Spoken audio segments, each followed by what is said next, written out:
ও অনেকদিন আমার কাছে ছিল, ওকে আজকে দিয়ে দিতে হবে, এটা আমার জন্য আসলে খুব একটা কষ্টের। হাসপাতালের সেবিকাদের এই কান্না একজন রোগীকে বিদায় দেয়ার। রাস্তা থেকে কুড়িয়ে আনার পর ১১০ দিন ধরে লালন পালন করেছিলেন বাংলাদেশ নবজাতক হাসপাতালের নার্স ও চিকিৎসকরা। রোববার বিকেলে নিয়ম মেনে এক দম্পতির হাতে শিশু লায়লাকে তুলে দেওয়ার সময় হাসপাতাল জুড়ে তৈরি হয় আবেগঘন পরিবেশ। অশ্রুসিক্ত নয়নে এই পথনবজাতককে বিদায় দেয়া হয়।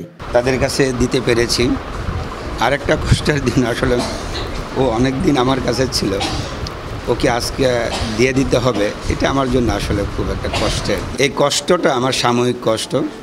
এই বাবুটা যদি ভবিষ্যতে ভালো থাকে, আমি যদি জানতে পারি যে বাবুটা আলহামদুলিল্লাহ এখন পড়াশোনা করতেছে, সে রাষ্ট্রের একজন ভালো নাগরিক হয়েছে এবং যাদের মাধ্যমে সে নাগরিক হিসাবে সমাজে পরিচিতি পেয়েছে, তারা তাকে আপন সন্তানের মতো তাকে লালন পালন করেছেন এবং সে ভবিষ্যতে ইনশাল্লাহ আমি আশা করব এই নায়লা আমার চেয়ে বড় একজন ডাক্তার হবে ইনশাল্লাহ।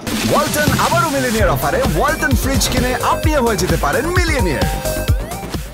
সামাজিক, অর্থনৈতিক সহ নানা কারণে দেশের বিভিন্ন স্থানে নবজাতকদের হত্যা ও ফেলে দেয়া হয়, যে কারণে গত বছর উদ্ধার করা ৯৪ শিশুর মধ্যে ৬৪ জনই মারা গিয়েছে। তাই নবজাতকদের আঘাত কিংবা ফেলে না দিয়ে মাতোয়াইল মেডিকেল অথবা বাংলাদেশ নবজাতক হাসপাতালে রেখে যাওয়ার অনুরোধ করেন পথ নবজাতকদের এই অভিভাবক।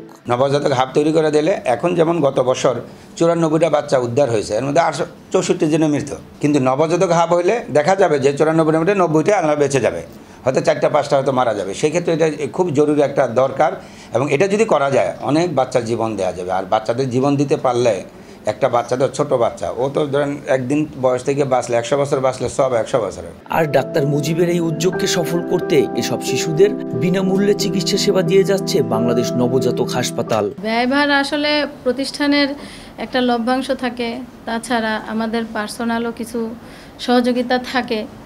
সেই সহযোগিতার থেকেই আমরা আসলে এই ধরনের কাজগুলো করে থাকি। হ্যাঁ, অবশ্যই আমাদের আর্থিকভাবে অনেক কষ্ট হয়, কিন্তু তারপরেও যেভাবেই হোক আমরা কষ্ট করে হলেও এগিয়ে নিচ্ছি এবং স্যার আমাদেরকে যথেষ্ট সহযোগিতা করতেছে স্যার এই ক্ষেত্রে। আমাদের শিশু আনন্দের জীবন্ত প্রতীক, কিন্তু কখনো কখনো মায়ের কোলের পরিবর্তে নবজাতক শিশুকে রাস্তায় বা নর্দমায় পরিত্যক্ত অবস্থায় পড়ে থাকতে দেখা যায়।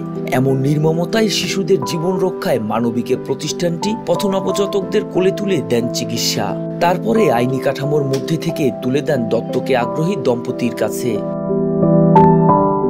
মোহাম্মদ সায়েম, RTV।